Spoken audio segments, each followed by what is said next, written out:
विवेक का होना बहुत आवश्यक है। धन्यवाद। आर्ट ऑफ लिविंग है क्या? जीवन को उत्सव मनाना, सफल इंसान की क्या परिभाषा है? जिसका मुस्कान कोई नहीं छीन सके।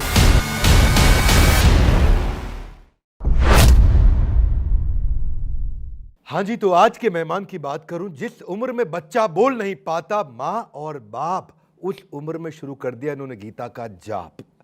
जिनसे मिलने वाले कभी दोस्त की तरह समझाते, कभी शांति दूत बन जाते, समाज में ये बड़ी बड़ी मुसीबतों का मांझा सुलझाते हैं।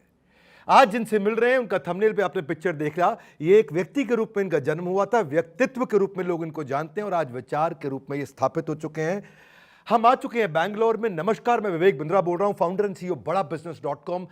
वेलकम टू द बड़ा भारत शो। ऐसे लोग जो भारत को बड़ा भारत बनाते हैं, उन्हीं की कहानियां हम आप तक पहुंचाते हैं। आइए मिलते हैं Padma Vibhushan, second highest civilian award, और कोलंबिया का, मंगोलिया का, पैराग्वे का highest civilian award, 23 honorary doctorate degree, 156 देशों के अंदर आपके मंदिर, आपकी संस्थाएं काम कर रही हैं। हम मिलने जा रहे हैं हिज होलीनेस श्री श्री रविशंकर गुरुदेव से। आपका बहुत बहुत स्वागत है। नमस्कार। I am so excited to meet you today. इतना मैं खुश हूं। सबसे पहले मैं जानना चाहता हूं कि ये आर्ट ऑफ लिविंग है क्या, जीने की कला जो आपने पूरी दुनिया तक पहुंचाई। अगर आप एक लाइन में समझाएं तो क्या कहना चाहेंगे? जीवन को उत्सव मनाना, जीवन का उत्सव मनाना, जीवन को सम्मान करना। हम जीवन की जो एक्सेसरीज है, उसकी उपकरण है, उस पर ज़्यादा उलझे रहते हैं, पर जीवन पर हम ध्यान नहीं देते। भगवान कृष्ण ने गीता में कहा,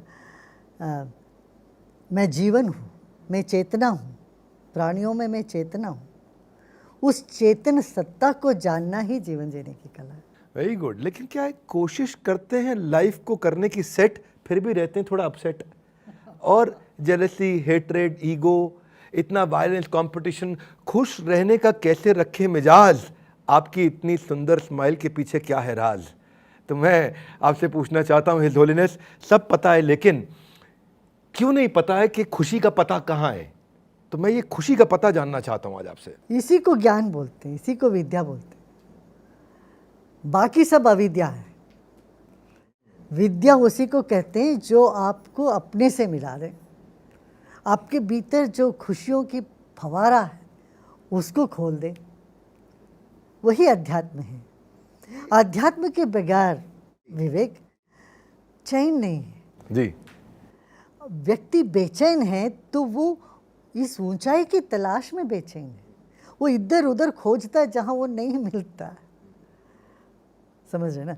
मैं कहता हूँ तुम दुनिया में चाहे जितना सक्सेस हासिल करना चाहते हो करो, मगर ये मत भूलो उन सब का केंद्र बिंदु तुम हो, और अपने पर ध्यान दो। यही जीवन जीने की कला है। आपका चेहरा देख के ऐसा लग रहा है जैसे सारे सवाल समाप्त हो गए हैं और सारे दुख समाप्त हो गए, परेशानियां समाप्त हो गई, लेकिन फिर भी ये जो स्ट्रेस, जो बेचैन होने की आपने बात करी, ये समाज में इतनी बड़ी है, बहुत फैला हुआ है, बहुत फैला हुआ है। और कॉलेज का स्ट्रेस खत्म हो जाए तो नौकरी का स्ट्रेस, नौकरी हो जाए तो उसके बाद शादी का स्ट्रेस, नहीं हुई तो स्ट्रेस, हो गया तो उसके बाद स्ट्रेस, फिर बच्चा नहीं हुआ तो स्ट्रेस, बच्चा हो गया तो उसको संभालने का स्ट्रेस, अब हो गया संभल रहा है तो उसको बड़ा करने का स्ट्रेस, उसको स्कूल भेजने का स्ट्रेस। कृष्ण कहते हैं गीता में, जितात्मन प्रशांतस्य परमात्मा समाहिता, शीतोषण सुख दुखेषु तथा मान अपमानयो। अब परमात्मा प्राप्त हो जाएंगे जिस दिन वो अपने मन को जीत ले, लेकिन स्ट्रेस इंसान के नाखून की तरह हो गया है, साथ ही रहता है, हाथ में रहता है, साथ में रहता है, हमेशा रहता है। काट लो तो फिर वापस आ जाता है, और नहीं काटो तो तंग करता है। ऐसे में स्ट्रेस को कैसे संभालें, इसे ब्लॉक लिस्ट में कैसे डालें? आपने इतना बताया। स्ट्रेस मैं समझता हूँ इतनी बड़ी बात नहीं है। आप अच्छे से नींद ले लेते हो तो थोड़ा बहुत स्ट्रेस उसमें ख़त्म हो जाता। दूसरी बात, अपना मन को थोड़ा विशाल दृष्टि करके एक अलग दृष्टिकोण से देखो। स्ट्रेस क्या है? चाह बहुत है, बहुत कुछ करना है, समय कम है, ताकत नहीं है, तभी तो स्ट्रेस होता है। इसमें क्या आप अपना ताकत पहचानो, या जीवन में पीछे मोड़ के देखो। ये पहली बार नहीं स्ट्रेस हुआ आपको, इससे पहले भी आप बेचैन थे, हड़बड़ाते थे। तो आप कह रहे हैं कि हेलीकॉप्टर व्यू दे दो, हाँ, बड़ा पिक्चर दे दो, बड़ा पिक्चर Zoom देखो out। ना। पहले देखो, आपने संभाला तो है, 10 साल पहले भी आपका स्ट्रेस हुआ, अभी आप तो अब जिंदा हो, आज जीवित हो। तो फिजूल हम चिंता में पड़े रहते हैं। तो हम अपने ही जीवन को थोड़ा पीछे मोड़ के देखते हैं तो 85% जो चिंताएं हैं हमारी वो कभी होती नहीं है,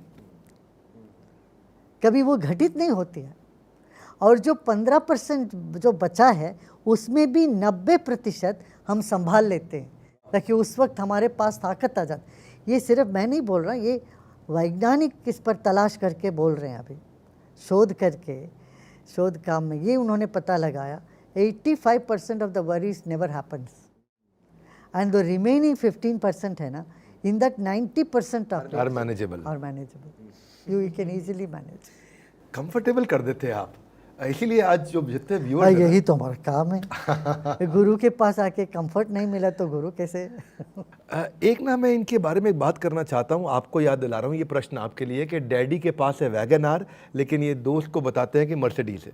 डैडी के पास है वैगन आर लेकिन दोस्त को मर्सिडीज बताते हैं। फर्स्ट कॉपी और गुच्ची एलवी पहन करके स्टाइल जमाते हैं। पॉकेट मनी कम पड़े तो पापा की जेब से कर लेते हैं चोरी, क्योंकि सोशल मीडिया पर डालनी है स्टारबक्स की स्टोरी। मैं उन लोगों को मैं ये कहूँगा, भैया बात सुन, तुम्हारे पास बहुत अच्छी गाड़ी है, कार है, इससे लोग खुश हो जाते हैं, ये मत समझो। इससे लोग और तुमसे जलेंगे। जिस व्यक्ति के पास है वो ज़्यादा प्रदर्शन नहीं करता। जितना व्यक्ति अमीर होता है वो उतना कम प्रदर्शन करता है। वैसे मैंने एक चीज़ देखी गुरुदेव, ये जो 800 रुपये का फ़ोन होता है ना, ये 2 तरह के लोग इस्तेमाल करते हैं, एक जो सबसे गरीब और एक जो सबसे अमीर। 800 रुपये का फ़ोन सबसे अमीर आदमी आजकल इस्तेमाल कर रहा है। मैं किसी से मिलने लगा हूँ अभी थोड़ी देर में, वो भी मुझे बोलते हैं मेरे पास 800 रुपये का फ़ोन है। नहीं, तुम्हारा व्यक्तित्व को तुम ऐसा बनाओ जी, जो लोग सब तुम्हें पसंद करने लगे। तुम्हारी पोजीशन को पसंद करके आते हैं वो लोग बड़े निकम्मे लोग होंगे, वो तुमसे चोरी करने चाहेंगे या तुमको धोखा देने के लिए आएंगे। मगर तुम्हारा व्यक्तित्व से पसंद करके जो लोग आएंगे वो तुम्हारे सच्चे मित्र होंगे। तुम्हें क्या चाहिए, कौन सी मित्रता, कैसी मित्रता तुम पसंद करोगे? जो सच्चे मित्र है या मित्रता दिखाने वाले हैं? ये दिखाने में उनको पावर महसूस होती है, उनको फील होता है कि मैं पावरफुल हूँ, और वो पावर सेंटर ऑफ कंट्रोल, वो पावर मैनेज करना चाहते हैं। नहीं, ये नासमझी है। ना समझिए, क्योंकि भगवान ने भी मना किया, इस पर कहा वो श्लोक है, ईश्वरो हम अहम भोगी सिद्धो हम बलवान सुखी, कि मैं अपने आप को ईश्वर बनना चाहता हूँ, बलवान सुखी, लेकिन उसमें सुख मिलता नहीं है ना। वो वैसे लोगों से जो मिला हुआ पावर से डर ज़्यादा होने लगता है, और डर ज़्यादा होने लगता है। डर होने लगता, पता नहीं कल वो हमको मान्यता ना दे, इसी चक्कर में पड़े रहते हैं। तो तुम हमारे अपने भीतर जो शक्ति है उसको पहचानो। तुम अनूठे हो प्रपंच में, हर एक व्यक्ति यूनिक है, अनूठा है। तो वो अपना अनूठापन को जो व्यक्ति पहचान लेता है, फिर वो इस चक्कर में नहीं पड़ता लोग हमको रिकॉग्नाइज करें, हमको सम्मान करें, हमको मान्यता दें। कोई दे ना दे क्या, इसलिए हमारी जो आर्ट ऑफ लिविंग में एक 3rd प्रिंसिपल ये है, don't be football of others opinion. किसी और के पैर के गेंद नहीं बनो। मैं ना एक और आपसे मन कर रहा है सवाल करने का, ये थोड़ा सा सेंसिटिव है, आपको अच्छा लगे तो आप समझाइएगा क्योंकि आप गुरु हैं। ये सवाल हस्त मैथुन मैस्टरबेशन पे है। जब एक स्कूल का बच्चा कॉलेज में जाता है तो उसे नई नई चीज़ों का एक्सपोजर मिलता है और उसे आज़ादी मिलती है। उसे एक्सेस मिल गया पोर्नोग्राफी का, उसको self pleasure, intimacy with girl. अब इसको कंट्रोल करना उस उम्र में, अब अर्जुन कह रहे हैं कि मैं वायु का तूफान कंट्रोल कर लूंगा, पर चंचलम ही मना कृष्णा प्रमाथि बलभद्रडम तस्या हम निग्रहम मन्ये वायु रेवा सुदुष्करम। वायु का तूफान कर लूँ, चंचलम ही मना कृष्णा, मेरे से मर्म कंट्रोल नहीं होता। ये देखिए, इसमें 9th क्लास की जो बायोलॉजी की बुक थी उसमें वो पेज नंबर हर बच्चे को रहता है याद, जिसमें पहली बार रिप्रोडक्टिव सिस्टम का पढ़ाया गया था पाठ। मैस्टरबेशन जैसी डिस्ट्रैक्शन पर कैसे दे ध्यान के कामदेव के ना चल पाए मुझ पे इतने तीव्र बाण। मेरा ये प्रश्न है आपसे कि क्या मैस्टरबेशन ठीक है, गलत है? आपका क्या पर्सपेक्टिव है? आध्यात्मिकता इस विषय में आपके नज़रिए से क्या कहती है? देखो, उस उम्र में क्या है, जितना व्यस्त रहेंगे हम, जितना हम काम करते रहेंगे, सीखते रहेंगे ज़्यादा, फिर काम वासना के झपट में हम नहीं आए। जितना खाली टाइम होता, फ्री टाइम होता है, तभी दिक्कत होती है। फॉर एग्जाम्पल मैं पूछता हूँ, एग्ज़ाम्स के टाइम में किसी भी स्कूल के बच्चों से पूछो, तुम्हें उस वक्त ये थॉट, सेक्स के थॉट तुम्हें ट्रबल करते हैं क्या? वो बोलते नहीं, अरे कल एग्ज़ाम से कौन सा प्रश्न आया, क्या आएगा, इसी में पूरा फोकस रहता है। ऐसे ही किसी का कंपटीशन है, कोई रनिंग रेस पे जा रहा है, या कोई स्टेज पे परफॉर्मेंस नेक्स्ट डे करने वाले, या कोई इंटरव्यू देने जा रहे हैं। जब जीवन की ऊर्जा का कोई और एक चैनल मिल जाता है, तब हम इस पे नहीं जाते हैं, मैस्टरबेशन में, पोर्नोग्राफी में नहीं जाते। जब खाली होता है, अंग्रेजी में कहते हैं empty mind is a devil's workshop. Of course हम लोग दूसरा बात कहते हैं, empty mind is God's dwelling place. But यहाँ पर क्या है, हम तो ये कहेंगे कि अब उस यंग एज में संगीत में, नृत्य में, हास्य में, और एक ऐसा माहौल में रहे जहाँ हंसी मजाक हो, प्रेम हो, तब ये जो टेंडेंसीज हैं वो टेक ओवर नहीं करता व्यक्ति की। अभी जो आपने बताया संगीत में अलग अलग चीज़, एक जगह आपने किसी प्रश्न में उत्तर में कहा भी था कि भाई अगर अकेलेपन को दूर करने में के लिए शादी के अलावा कोई और उपाय है, तो आपने कहा था ध्यान, गान और ज्ञान। मैं ठीक याद कर रहा मैंने? हाँ हाँ बिल्कुल। ध्यान, गान और ज्ञान आपने कहीं बताया था। पर इसमें भी मन लगाते, शादी जो है आजकल टिक नहीं रही। कुछ साल अच्छा लगता है शादी के बाद, उसके बाद तकलीफ बढ़ रही है। यूएस में बहुत ज़्यादा है, 55% of marriages in America are getting divorced in less than 1 year of their marriage time. India में बहुत बढ़ गया है ये। आज शास्त्रों में बताया गया, त्रिनादपि सुनी चेना तरोरी व सहिष्णुना, कि आपको तिनके से विनम्र हो जाओ, पेड़ से ज़रा सहनशील बनो। और यहाँ मन करता भाई कैसे करें भाई, पिछले 10 साल के अंदर हमारे को आज यूएन कह रहा है कि यहाँ पे इंडिया के अंदर नंबर डबल हुआ है पिछले 10 साल के अंदर डिवोर्स का, और कोविड के बाद से दोबारा डबल हुआ है। तो अब जो कुछ कहते हैं जॉइंट फैमिली के कारण है, कुछ कहते हैं लड़कियों की डिमांड बढ़ गई, कुछ कहते हैं फाइनेंशियली इंडिपेंडेंट हो गई इसलिए, कुछ कहते हैं अब लड़कियां बर्दाश्त नहीं करेंगी, अवेयरनेस बढ़ गई है। मुख्य बात यही है, सहनशीलता कम होने लगी। हम क्या हो गए, इतने रेस्टलेस होने लगते हैं और अपनी जो सारी तनाव को दूसरे पर थोपने लगते हैं। तो हमारी जो समस्या का कारण हम दूसरों को मानने लगते हैं। इसलिए ताकि साथ में रहने से, जो साथ में रहते हैं उन्हीं पर तो थोपते हैं ज़्यादा अपना। तो आपने कहा सहनशीलता कम हो गई, इसको बढ़ाने का क्या उपाय है? यही तो है, योग, प्राणायाम, ये सब ये बढ़ाता है। तनाव कम करता है तो सहनशीलता बढ़ जाता है।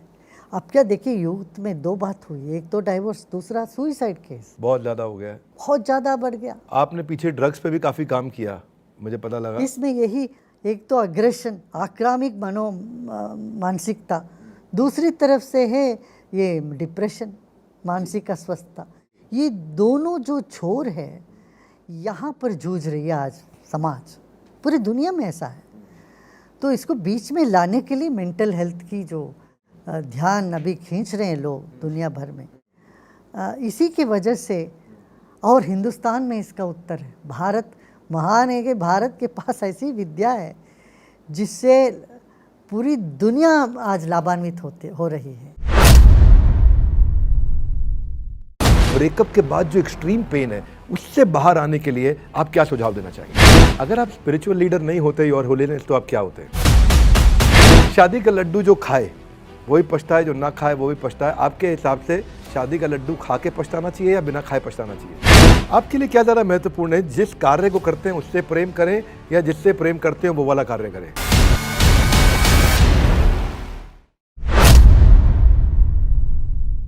आजकल कॉलेज लाइफ में लिव इन रिलेशनशिप हो रही है। योर होलीनेस हालत ऐसी है कि breakup patchup, breakup patchup, breakup patchup. और यंगस्टर्स का अगर ब्रेकअप होता है तो ना उनका पढ़ाई में मन लगता है, ना उसके बाद शराब पीता है, रात भर जागता है। वो कहते हैं कि ब्रेकअप के बाद वो बहुत तकलीफ में जाते हैं, देवदास बन बहुत जाता है। परेशान में। शराब की बोतल घाव नहीं भरा करती, ब्रेकअप से ज़िंदगी इतनी ज़्यादा नहीं थका करती कि इतना बढ़ जाता है उसकी हार का कद कि वो करने लग जाता है सारी की सारी पार हद। पता नहीं, मैं ऐसे राइमिंग करने का ट्राई कर रहा हूँ, पर मैं ये ज़रूर कहना चाहता हूँ कि ये ब्रेकअप के बाद जो एक्सट्रीम पेन है उससे बाहर आने के लिए आप क्या सुझाव देना चाहेंगे? सुदर्शन क्रिया। सुदर्शन क्रिया हम यही कहते हैं यहाँ पर, जो ब्रोकन हार्ट को हम हील करते हैं, रिपेयर कर देंगे, तुम आ जाओ। हाँ, कितनी लोग सुइसाइड टेंडेंसी से बच जाते हैं इस तरह से ब्रेकअप के बाद एकदम फिर नॉर्मल हो जाते हैं। अगर आप अलाउ करें मुझे और बताएं 1 मिनट में या शॉर्ट में सुदर्शन क्रिया होता क्या है? देखिए हमारे जीवन में देखते हैं हमारा शरीर में एक रिदम है, एक लयबद्धता है। सांस समय की? समय पर नहीं, समय समय पर भूख लगता है, फिर नेचर कॉल्स में जाते हैं, नींद आती है, ये एक साइकिल है।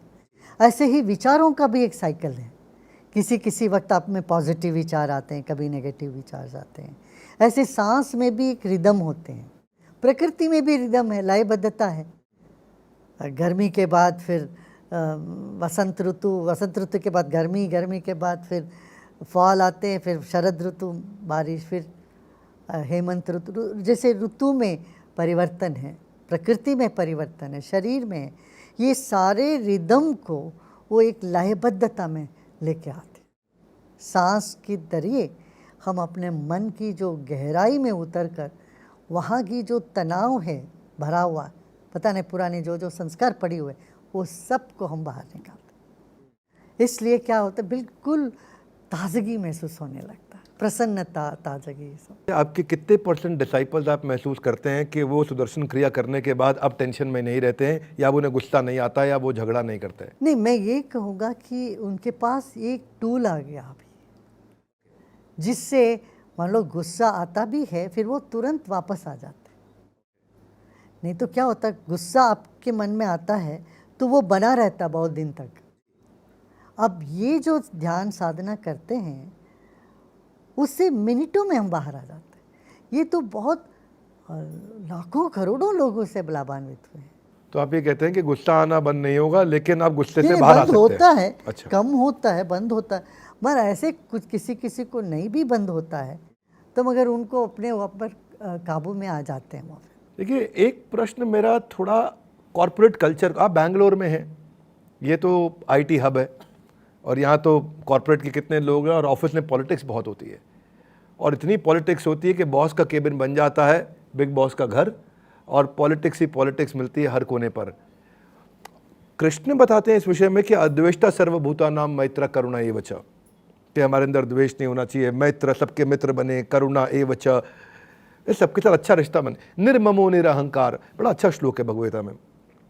आपसे अगर मैं पूछूं कि इसका एप्लीकेशन क्या होना चाहिए, ऐसे श्लोकों का और ऐसे ज्ञान का एप्लीकेशन कैसे आप अपनी भाषा में देंगे कि एक आदमी पॉलिटिक्स से बाहर निकले और वो उसको अफेक्ट ना करे? एक बात यह है, जहाँ जहाँ लोग होते हैं वहाँ पॉलिटिक्स होगा। तो जब हम कहते हैं ये पॉलिटिक्स हो रहा है, हम क्या कर रहे हैं, अपने आप को अलग कर रहे हैं, डिस्टेंसिंग कर रहे हैं, टैग कर रहे हैं। एक परिस्थिति या व्यक्ति को हम टैग कर देते हैं, उन पर लेबल लगा देते हैं, ये पॉलिटिक्स कर रहे हैं। तब हमारी जो मानसिकता है ये अलग हो जाती है, लोगों से कटने की हो जाती है, जुड़ने की नहीं होती है। मैं ये कहता हूँ कि तुम ये लेबल मत लगाओ, ये पॉलिटिक्स है। उनके शू पर, उनके स्थान पर खड़े होकर देखो परिस्थिति को। अपना दृष्टि जब विशाल होता है तो हमको लगता हर एक व्यक्ति जो कर रहा है वो सही कर रहा है अपनी जगह पर। तो इस तरह से हम अपनी दृष्टिकोण बदलें, फिर हम किसी भी परिस्थिति से भागेंगे नहीं, भगोड़ी नहीं बनेंगे। भगोड़ी बनने से कुछ प्राप्त नहीं कर पाएंगे। अपने दृष्टिकोण को बदलें, ये दृष्टिकोण बदलें, और जहाँ पॉलिटिक्स होता है वहाँ रह के, उस बीच में रह के जीतना चाहिए। आप उससे इन्फ्लुएंस मत हो जाओ, उस परिस्थिति को तुम इन्फ्लुएंस कर सकते हो, मैं ये कह रहा हूँ। मतलब बड़ा आइडियलिस्टिक आंसर तो है, अगर अप्लाई करेगा तो आदमी को सफलता मिलेगा। सफल व्यक्ति सब ये अप्लाई करते ही हैं, सफल सब अप्लाई करते हैं, और सफल होने का चाह तो हर एक व्यक्ति में होता ही है। और एक्सटेंड करता हूँ इसको, नेगेटिविटी की तरफ मन जल्दी आकर्षित हो जाता है, नेगेटिव कंटेंट की तरफ जल्दी आकर्षित होता है। कृष्ण कहते हैं यतो यतो निश्चलति मना चंचलम अस्थिरम ततो ततो, जहाँ जहाँ मन जाएगा वहाँ से वापस लाओ, क्योंकि मन तो चंचल अस्थिर है। नेगेटिविटी इतनी जल्दी चलती है कि गलत की ओर खींचे जाना एक बीमारी है। नहीं, उसका ये स्वभाव ही ऐसा है भाई। आप 10 अच्छे कॉम्प्लीमेंट्स, आपको 10 प्रशंसा आप सुन ले, और एक डेरोगेटरी नेगेटिव रिमार्क आप पर लग जाए, ठीक बात है, तो आप उसी को पकड़ के रखोगे। ये हमारा मन का, चित्त का नेचर ही ऐसा है, इसका स्वभाव ही ऐसा है। जब हम इतना जान लेते हैं, अरे हमारे जीवन में 80% अच्छी अच्छी बातें हैं, वो 20% कुछ अनहोनी अनचाही चीज़ें भी होती हैं। और हम उन्हीं को पकड़ के बैठे रहे हैं। यही तो विवेक है। ये विवेक तो यही है। तो ये जान लेना, और विवेकहीन व्यक्ति को तो ना समाज में सुख है, ना यहाँ का सुख है, ना पर का सुख है। तो इसलिए विवेक का होना बहुत आवश्यक है। धन्यवाद, बिल्कुल आवश्यक है। और आप आशीर्वाद दीजिए कि हमारे में भी कुछ विवेक आए और हम और आगे बढ़े, लोगों की मदद करें, उनको इम्पैक्ट करें।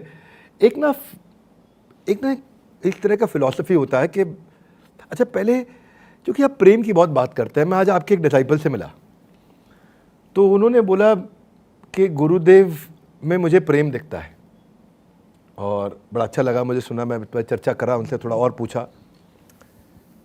तो देखिए, दो तरह की बातें होती है। एक है ब्रजमंडल में चंद्रावली और एक है श्रीमती राधा रानी।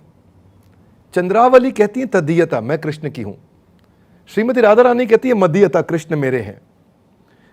तो कौन, चंद्रावली के कृष्ण के साथ संबंध में रिस्पेक्ट है, मैं कृष्ण की हूं, और इधर अगर राधा रानी के रिलेशनशिप को देखें तो वो लव है, कृष्ण मेरे हैं, प्रेम है। हमारे को समाज में एप्लीकेशन कैसे करना चाहिए? रिश्तों में रिस्पेक्ट रखनी चाहिए कि लव रखना चाहिए? क्योंकि दोनों अलग प्रकार के रिश्ते होते हैं ना, दोनों एक ही सिक्के के दो पहलू है। इसको तुम अलग अलग नहीं कर सकते हो जी।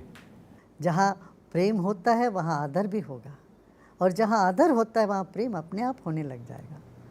तो ये एक ही चीज़ की दो पहलू है। रिस्पेक्ट एंड लव दोनों साथ साथ चलेंगे, साथ साथ ही चलेंगे। एक होगा तो दूसरा भी आ ही जाएगा, और यदि एक खत्म हो जाता दूसरा भी खत्म हो जाएगा। एक वैसे आपको जानकारी के लिए मैं एक नया सीरीज शुरू किया है, बहुत सफलता मिल रही है। उस सीरीज का नाम है गीता इन एक्शन। गीता को जीवन में कैसे उतारें। मैं स्टेडियम्स में करता हूँ। आज आप सब हमारे भक्तों की कृपा से, व्यूअर्स की कृपा से, और आप सब संत जनों की कृपा से आज हमारे लगभग 40 मिलियन टोटल हमारे सब्सक्राइबर्स हो गए, और 600 मिलियन का वीडियो व्यूज़ हो गया हमारा monthly active user. Gita in action series बहुत अच्छा चल रहा है, और अब हमें संत लोगों का आशीर्वाद चाहिए होता, तो आपसे आज थोड़ा लालच भी है मेरा कि आप आशीर्वाद भी दीजिए कि हम लोगों तक ये मैसेज पहुंचा सके कि भगवत गीता आपके जीवन को सुधारने में मदद करेगी। अवश्य अवश्य करना चाहिए। देखिए, जो भी चीज़ सुधार लाती है उसका एक ठोस न्यू होता है, बैकग्राउंड होता है। तो हमारे जो ग्रंथ है, हमारे जो फिलॉसफी है, वो जब तक इस तरह की एक अनादि काल के जो चले आ रहे परंपरा से नहीं जुड़ी होती है, फिर वो मजबूत नहीं होता, वो शाश्वत नहीं होता। वाह, क्या बात। जो अनादि है वही अनंत काल तक चले। हाँ, अनादि जाएगा अनंत तक। बहुत सुंदर, थैंक यू। तो इसलिए आप अवश्य करो, इससे लाखों करोड़ों युवाओं को लाभ मिले और सब खुशहाली अनुभव करें जीवन में, सब प्रसन्नता अनुभव करें, और इससे ज़्यादा क्या है।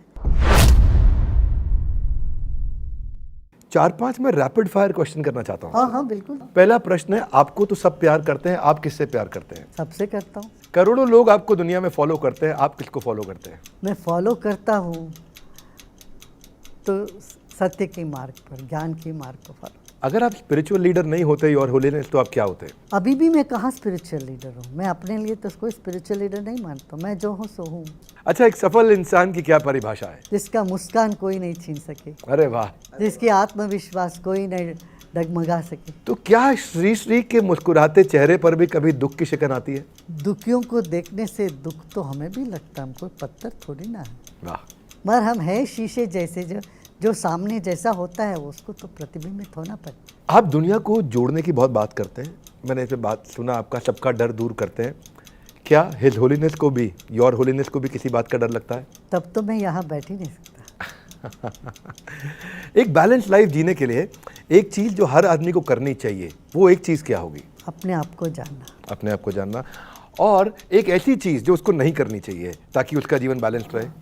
आप ये नहीं पसंद करते जो लोग आपके साथ करें, वो दूसरों के साथ आप मत करें। लाखों लोग आपसे आके लाइफ लेसन्स लेते हैं। योर होलीनेस, क्या आपको भी किसी ने कोई ऐसी एडवाइस दी जिसको आप आज भी बहुत पसंद करते हैं? अरे वो एडवाइस मैं याद रखता हूँ। ना, मैं एडवाइस पर डिपेंड ही नहीं करता हूँ। मेरा जो एक्शन है वो स्पॉन्टेनिटीली होता है।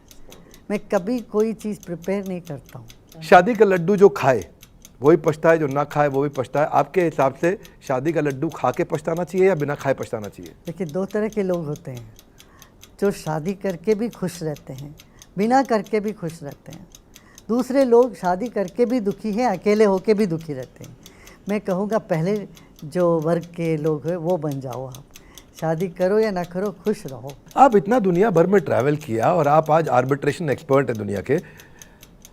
कोई ऐसा भी कंट्री है इंडिया के अलावा जो आपको सेकंड होम लगता हो? मैं जहाँ भी जाता हूँ वहाँ अपनापन मुझे महसूस होता है और लोग भी मुझे ऐसा ही समझते हैं।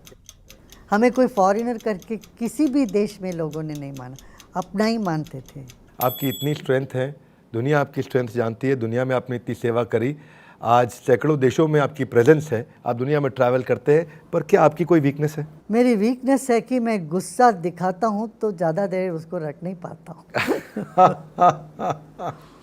मैं भी हंसने लगता हूँ, वो भी जिनको दिखाने के लिए मैं चेष्टा करता हूँ वो भी नहीं हो पाता। कभी कभी गुस्सा दिखाना पड़ता है, ज़रूरी पड़ती है। आपके लिए क्या ज़्यादा महत्वपूर्ण है, जिस कार्य को करते हैं उससे प्रेम करें या जिससे प्रेम करते हैं वो वाला कार्य करें? कोई भी काम करते हो बड़े प्रेम से करो।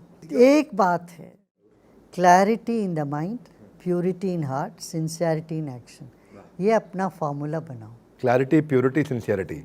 मन में जो है ना क्लैरिटी हो, अपना दिल में जो है ना शुद्धता हो, किसी के प्रति कभी बुरा ना चाहे, और जो काम करते वो डट के पूरा प्रामाणिकता से करें। एक सर्वे हुआ था जिसमें बताया गया कि 99.7% लोग दिन में 5 मिनट हंस नहीं पाते।